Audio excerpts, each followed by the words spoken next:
The reckoning, the Corvani homeworld of Kethva, had never seen anything like the fleet that emerged from hyperspace above their capital city. 700 ships materialized in perfect formation, their hulls gleaming with weapons that no one had known existed. The planet's defense grid, considered one of the most advanced in the galaxy, suddenly seemed pitifully inadequate. Admiral Chen stood on the bridge of his flagship, the UES Prometheus, watching the enemy fleet scramble to respond. The Corvani had expected retaliation, but nothing on this scale. Their arrogance had blinded them to the reality of what they had awakened. "Admiral," his tactical officer reported, "we're receiving multiple surrender requests from civilian vessels. Corvani Defense Command is demanding we withdraw immediately." Chen's expression didn't change. "Ignore the Defense Command. Accept the civilian surrenders and escort them to safe distance. We're not here to slaughter innocents." The first engagement came when a squadron of Corvani fighters attempted to intercept the human fleet. What followed was less a battle than a demonstration. Earth ships moved with precision that seemed almost supernatural, their weapons finding targets with impossible accuracy. The Corvani fighters were disabled rather than destroyed, their crews captured rather than killed. It was a message as clear as starlight. Humanity had the power to annihilate, but chose to show restraint. The same restraint that Captain Alina Vasquez had shown right up until the moment they killed her. "Target their military installations," Chen ordered. "Weapons platforms, command centers, fleet yards. Leave everything else untouched." The bombardment that followed was surgical in its precision. Orbital defense platforms simply ceased to exist, their atoms scattered to the solar wind. The great shipyards that had built the Corvani war machine were reduced to expanding clouds of debris. Command bunkers that had stood for centuries were vaporized in seconds. Through it all, the civilian population centers remained untouched. Even the government buildings were left intact, their occupants watching in terror as the human fleet demonstrated the difference between warfare and genocide. Emperor Zethek himself appeared on the communication channels, his scales pale with shock. "What do you want?" he demanded. "We will negotiate. We will pay reparations. Please, cease this attack." Chun's response was broadcast across the entire Corvani Empire. "You had your chance to negotiate. Captain Alina Vasquez came to you in peace, and you murdered her on live broadcast. Now you face the consequences." The second wave of the human fleet was even more terrifying than the first. These were the specialists, the hunters, the ones who had been trained for exactly this scenario. They moved through Corvani space like ghosts, appearing at military installations across a dozen worlds, dismantling the Empire's war machine with methodical efficiency. But it was the third wave that truly broke the Corvani spirit. These ships carried something far more dangerous than weapons. They carried the truth. Every communication channel in Corvani space was suddenly filled with footage of Elena's assassination. But this wasn't just the raw feed from Nexus Station. This was the complete intelligence package that Earth had compiled. The planning meetings, where the assassination had been discussed, the command structure that had ordered it, the names and faces of every conspirator. The evidence was overwhelming and undeniable. The assassination hadn't been the act of rogue soldiers. It had been planned at the highest levels of Corvani command, a deliberate attempt to destroy the peace process and restart the profitable war. The revelations split the Corvani Empire. Military commanders who had been kept in the dark about the conspiracy turned against their superiors. Civilian populations who had celebrated the peace treaty rose up against those who had stolen. From them, the Empire began to tear itself apart from within.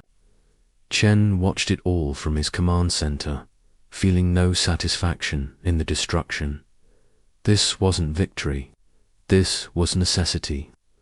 The galaxy needed to understand that there were consequences for betraying trust, for murdering peacekeepers, for choosing war over diplomacy. The breaking point came when the conspirators were finally cornered. The scarred veteran who had pulled the trigger, the generals who had planned the operation, the politicians who had authorized it, they were found hiding in a bunker beneath the Imperial Palace, surrounded by the wealth they had accumulated through decades of war profiteering. Chen transported down to the planet's surface personally, something his security team had strongly advised against. But he needed to look these beings in the eye. He needed them to understand exactly what they had done. The bunker was a monument to greed and corruption. Treasures from 100 worlds lined the walls, all of it paid for with the blood of soldiers and civilians. The conspirators cowered in the deepest chamber, their ceremonial war paint smeared with fear and desperation. "You wanted war," Chen said quietly, his voice carrying clearly in the enclosed space.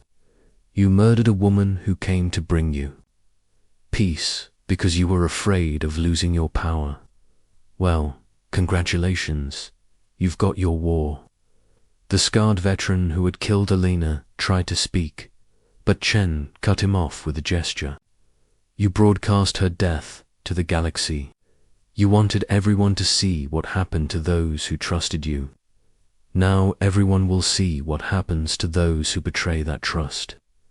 The trial was broadcast across the galaxy, every species watching as the conspirators were forced to confront the evidence of their crimes.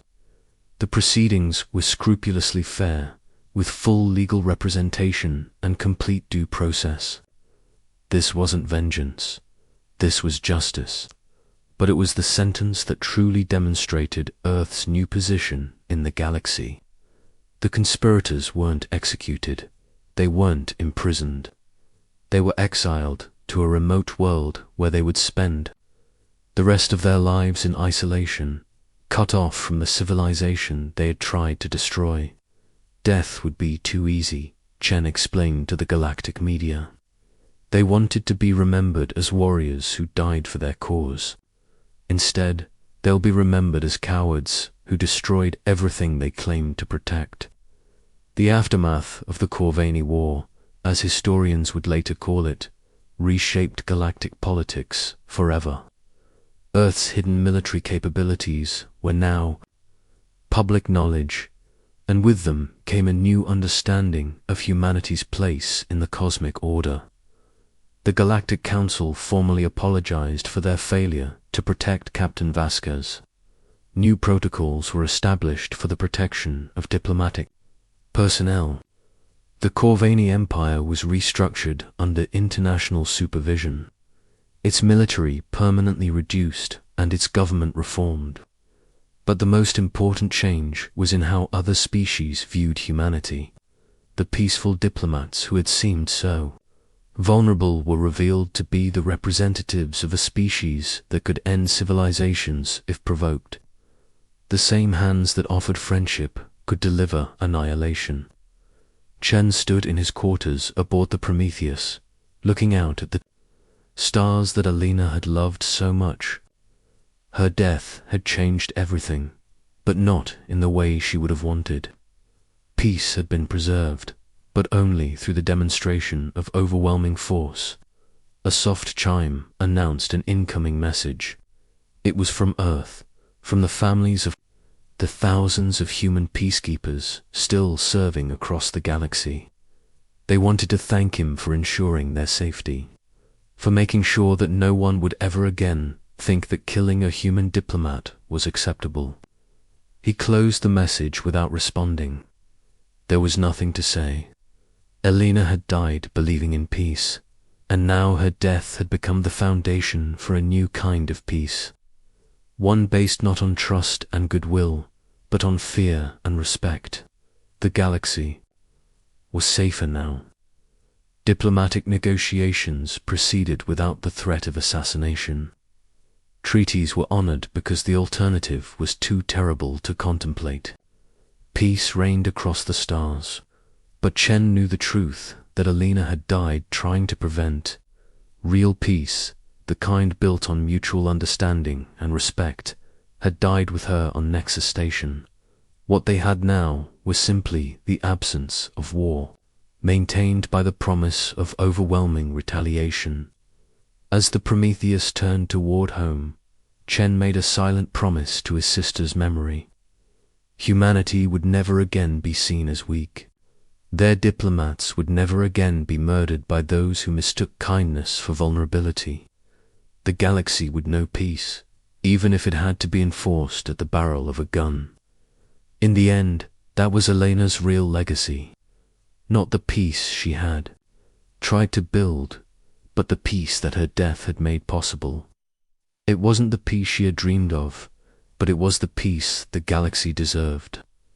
The stars shone cold and distant as the human fleet disappeared into hyperspace, leaving behind a galaxy forever changed by the death of one woman who had believed in the power of words over weapons. Her name would be remembered for millennia, not as the peacekeeper who died for her beliefs, but as the catalyst who revealed humanity's true strength. Captain Alina Vasquez had wanted to be remembered as a builder of bridges. Instead, she became the foundation upon which a new galactic order was built. An order where peace was maintained not through trust, but through the certain knowledge that betraying that trust would bring swift and terrible consequences. The galaxy had learned what humans were capable of when they stopped being diplomatic. It was a lesson that would never be forgotten. Asterisk. The desperate arrival Admiral Sarah Chen stood on the bridge of the UES Defiant, her weathered hands gripping the command rail as she stared at the holographic display showing 3 separate fleets approaching human space. Each fleet bore the markings of species that had once sworn to see humanity extinct. The irony wasn't lost on her. "Ma'am, we're receiving transmission requests from all 3 incoming fleets," Lieutenant Torres reported, his voice carrying the weight of disbelief. "They're asking for sanctuary." Sarah's scarred face remained impassive. She had earned those scars 15 years ago when humanity's Iron Wolf's fleet had torn through the Zephyrian Alliance like a hurricane through paper houses. The crystalline spires of their capital world had shattered under human railgun fire, and their bioships had been reduced to cosmic dust. The war had lasted only 18 months, but it had established humanity as the galaxy's most feared military power. "Put them through," she ordered, her voice carrying the authority of someone who had watched empires burn. The main screen flickered to life, splitting into 3 sections. On the left, a tall reptilian figure with golden scales and desperate yellow eyes appeared.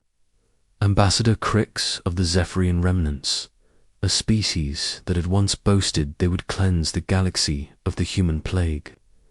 In the center, a translucent crystalline being pulsed with dim, fearful light.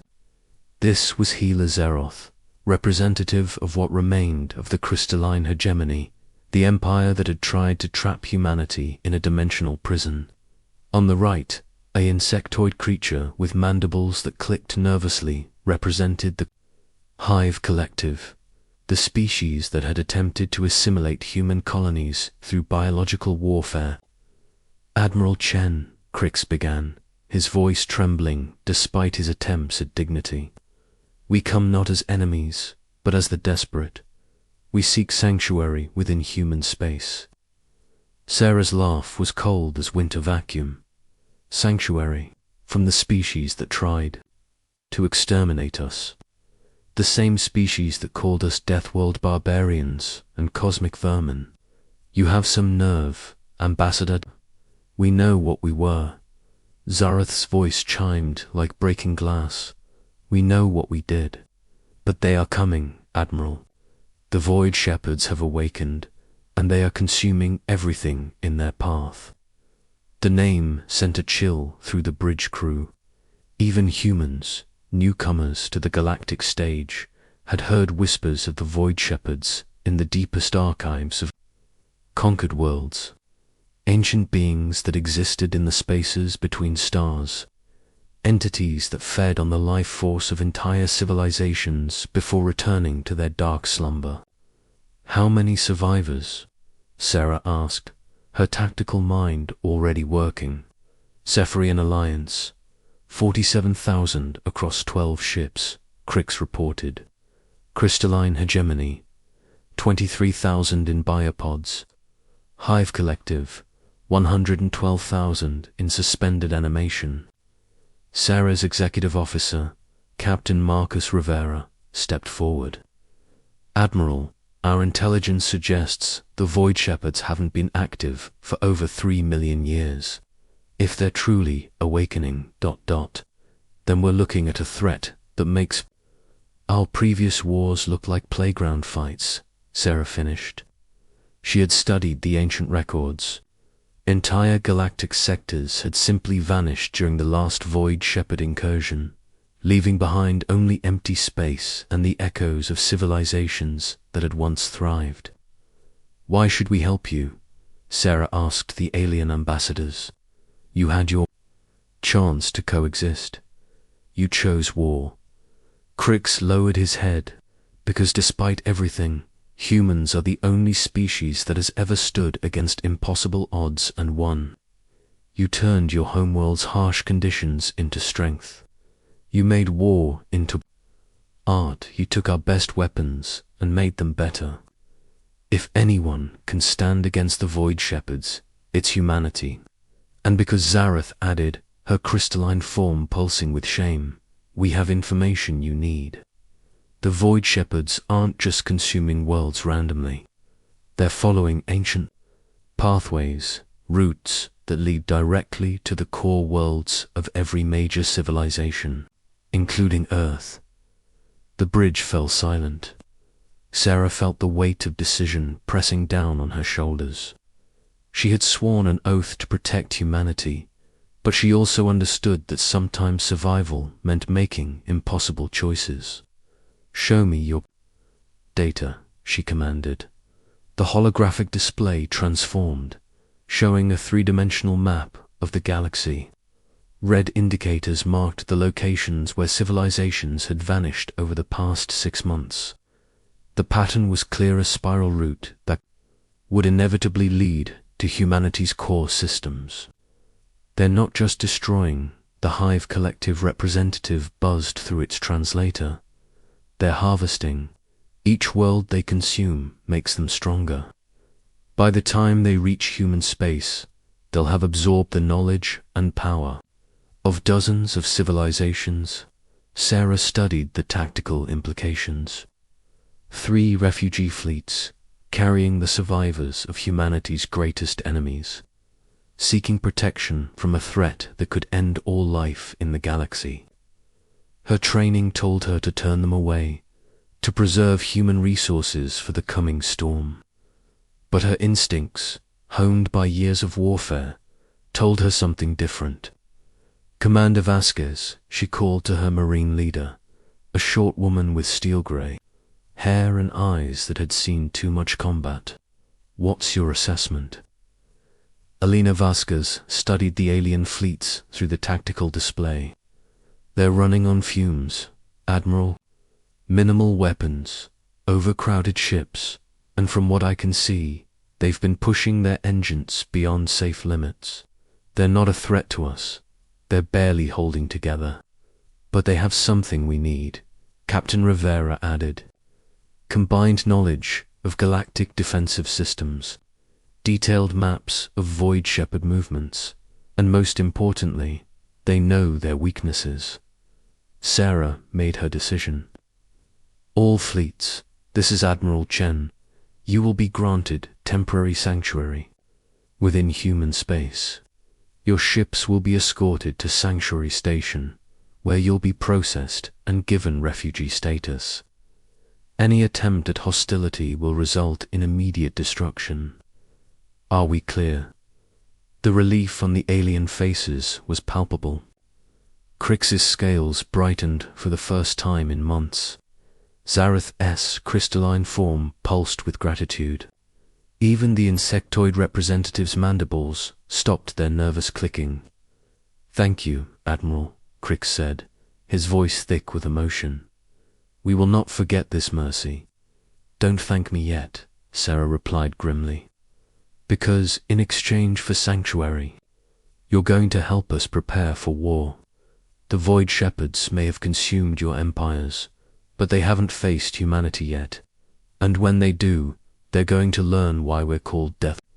As the refugee fleets were escorted into human space, Sarah couldn't shake the feeling that this was just the beginning. The galaxy's greatest predators were awakening, and humanity was about to face its ultimate test. But for the first time in her military career, she wouldn't be fighting alone. The next few weeks passed in a blur of preparation. Sanctuary Station, normally a minor refueling depot, was transformed into a massive refugee processing center. Human engineers worked alongside alien technicians to adapt life support systems for multiple species, the site of Zephyrian engineers, sharing workspace with human mechanics. Species that had been trying to kill each other just months ago was surreal. But it was the intelligence briefings that truly opened human eyes to the scope of the threat. Zareth's people had maintained detailed records of the Void Shepherds' attack patterns. The beings didn't just destroy worlds, they unraveled the very fabric of space-time around them, creating expanding bubbles of nothingness that consumed everything within. "They're not just advanced aliens," Zareth explained during one particularly intense briefing. "They're something else entirely. They exist partially outside our reality, which makes conventional weapons useless. During our last encounter, we threw everything we had at them: quantum bombs, reality anchors, even weaponized black holes. Nothing worked." Captain Rivera leaned forward. "But they can be fought. Otherwise, you wouldn't be here." "We didn't fight them," Crix admitted. "We ran. The few who escaped did so because we sacrificed entire fleets to buy time for evacuation. They're not just powerful, they're patient. They'll consume a system slowly, feeding on its life force for weeks before." Moving on, Sarah studied the tactical reports. Every conventional strategy seemed useless against an enemy that existed outside normal spacetime. But humans hadn't conquered half the galaxy by following conventional wisdom. "What do you know about their origins?" she asked. The three alien representatives exchanged glances. "Ancient records suggest they're survivors from the universe that existed before this one," Zareth said quietly. "When that reality ended, they found a way to survive in the spaces between. They've been sleeping ever since, waiting for this universe to develop enough complexity to sustain them. And now they're hungry," Alina Vasquez observed. "More than hungry," Crix corrected. "They're preparing. Each civilization they consume teaches them more about this reality. They're adapting, learning, becoming more effective with each victory." Sarah stood and walked to the massive view screen showing the refugee fleets. Hundreds of ships, carrying the survivors of three once mighty empires, now dependent on human protection. The irony was staggering, but so was the opportunity. "Gentlemen, ladies," she addressed the room. "We have 6 weeks before the Void Shepherds reach the outer colonies. I want every ship in those fleets converted into a weapon. I want every alien engineer working on our defense systems. And I want every piece of information about the Void shepherds analyzed and weaponized. "Admiral," Rivera said carefully, "with respect, we're talking about refugees. They're exhausted, traumatized, and many are barely functional." Sarah's smile was sharp as a blade. "Then we'll give them something to fight for. Because when the Void Shepherds arrive, they're going to discover that humanity doesn't just protect its own. We protect what's ours. And as of today, these refugees are ours." Asterisk, the last stand. The Void Shepherds arrived, not with fanfare, but with silence. One moment, the outer monitoring stations were reporting normal space. The next, entire sections of the galaxy went dark, not destroyed but simply ceasing to exist. Reality itself seemed to recoil from their presence. Admiral Chen stood on the bridge of the UES Defiant, now the flagship of the most diverse fleet in galactic history. Alongside human dreadnoughts floated Zephyrian bioships, their organic hulls pulsing with modified human weapons systems. Crystalline hegemony vessels had been restructured into mobile fortresses, their translucent armor now reinforced with human battle steel. Even the Hive Collective's living ships had been transformed, their biological weapons replaced with hybrid human-alien technology. "Contact in 30 minutes, Captain Rivera reported, his voice steady despite the magnitude of what they faced. "All ships report ready." Sarah nodded, her eyes focused on the tactical display. The plan was insane, requiring perfect coordination between species that had been at war just months ago. But insanity was humanity's specialty. "Open a channel to all ships," she ordered. The communication array crackled to life, carrying her voice to nearly 300 vessels and over 2 million souls, human and alien alike. "This is Admiral Chen. In a few minutes, we're going to face something that has ended civilizations for millions of years.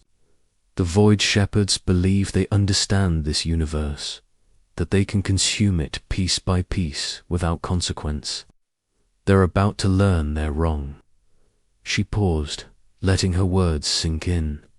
Humans have a saying, "The enemy's gate is down." It means that in the heat of battle, direction is whatever you make it. Today, we're going to make the universe turn upside down. The first Void Shepherd materialized at the edge of the system, and Sarah felt her blood turn to ice. It wasn't a ship in any conventional sense. It was a writhing mass of dark energy that seemed to bend light around it. Space itself warped in its presence, creating a bubble of absolute nothingness that grew larger with each passing second. "God, help us," someone whispered on the bridge. "God helps those who help themselves," Sarah replied. "All ships execute Phoenix Protocol." The human fleet began what appeared to be a chaotic retreat, ships breaking formation and fleeing in all directions. But Sarah knew better. Each ship was moving to a precisely calculated position, creating a three-dimensional net around the void. "Shepherd, Zephyrian bioships, initiate quantum anchor sequence," she commanded. The organic vessels began emitting a strange harmonic frequency, their bioluminescent hulls pulsing in perfect synchronization. The Void Shepherd's advance slowed, its reality-warping field struggling against the quantum anchors. Crystalline vessels, full power to reality stabilizers, the translucent ships began to glow like stars, their crystalline matrices channeling massive amounts of energy into stabilizing the fabric of space-time around the Void Shepherd. The bubble of nothingness stopped expanding. Hive Collective released the payload. The insectoid vessels opened their organic bays, releasing millions of tiny organisms into space.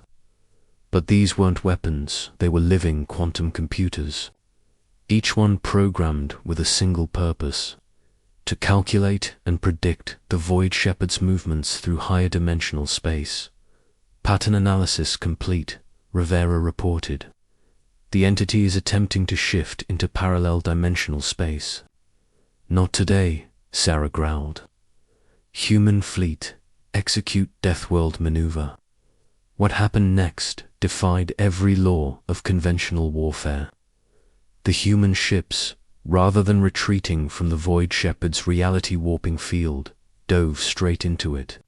Their hulls, reinforced with materials from humanity's harsh homeworld, began to buckle and twist but held together through sheer engineering stubbornness. Inside the field, the laws of physics became suggestions. But humans had grown up on a world where physics was already hostile. They adapted, using the chaotic environment to their advantage. All ships, fire, everything, Sarah ordered. The combined fleet unleashed hell. Human railguns fired rounds that shouldn't have been able to exist in warped space. Zephyrian bioweapons created living projectiles that evolved in real time to match the shifting physics. Crystalline energy beams bent and twisted through dimensions that normal matter couldn't access. Hive collective swarm missiles divided and multiplied, each one carrying a fragment of the quantum calculation needed to predict the Void Shepherd's next move. The Void Shepherd recoiled, its dark energy form flickering. For the first time in millions of years, it felt something approaching pain. It's learning, Zaroth warned through the communication array. It's adapting to our attacks. Then we adapt faster, Sarah replied. All ships, implement Chaos Protocol. The fleet began to randomize its attack patterns, using human unpredictability as a weapon. No two ships fired the same way twice. Zephyrian bioships began mutating their weapons in real time. Crystalline vessels started frequency jumping faster than the Void Shepherd could track. Hive collective swarms began behaving like actual insects, following pheromone trails that led to the entity's weak points. But the Void Shepherd was ancient and patient. It began to fragment, splitting into multiple smaller entities that spread throughout the system. Each fragment carried a portion of its consuming power, threatening to overwhelm the defenders through sheer numbers. Admiral Commander Vasquez, voice crackled through the cum. I'm reading massive energy build-up on the Defiant's lower decks. What are you planning? Sarah's smile was grim, something appropriately human. All ships, this is Admiral Chen. Prepare for quantum resonance cascade. The plan was simple in concept, terrifying in execution. The Defiant would overload its quantum core, creating a massive explosion that would tear through multiple dimensions simultaneously. The blast would destroy the Void Shepherd fragments, but it would also likely destroy everything within 100,000 kilometers. Admiral, that's suicide, Rivera protested. No, Sarah replied, her hands working frantically over the control panel. That's evolution. Crix, I need every bioship to link their organic processors to our quantum core. Zerit H, channel all crystalline. Energy interdimensional stabilization. Hive Collective, I need your swarms to carry the quantum signature to every Void Shepherd fragment. You're trying to create a weapon that has never existed, Crix said, his voice filled with wonder and terror. Welcome to humanity, Sarah replied. The next few minutes were chaos. Bioships merged their organic systems with human quantum technology, creating hybrid processors that operated on the edge of possibility.